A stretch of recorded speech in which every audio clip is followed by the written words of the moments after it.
Hi guys, my name's Hayley Quinn and I'm a sex and dating and relationship coach for onlinedating.org, and I'm here to chat to you about great date activity ideas. My first advice would be to go to somewhere that's going to have loads of stuff to talk about, loads of talking points, lots of things you can make observations about to keep the conversation going, and also something that's not too static. So not something where you're going to be sat in one place.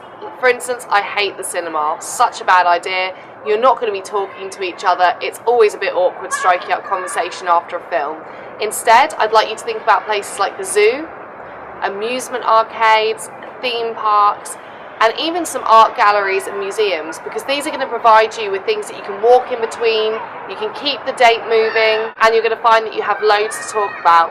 Recently, I actually went to a really good museum exhibition as well. Now, don't maybe go to the Imperial War Museum or something that's significantly unromantic like that. Try and go to something where you can talk about people and human relationships, because that's going to be brilliant talking material for when you're on your date.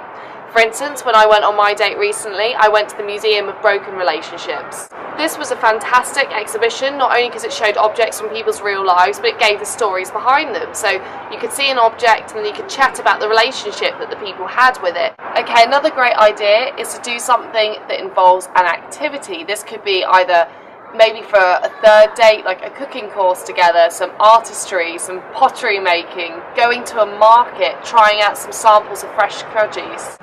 Anything that involves you keeping things moving and you providing things for you to talk about. You can tease her about how rubbish her pottery design is. You can show her around a market and feed her food. All of these things are going to give you great opportunities to tease and challenge your date, perfectly in time for when you need to be stepping it up in terms of your second or your third date. Okay guys, my name's Hayley Quinn and this has been a sex, dating and relationship advice video for onlinedating.org.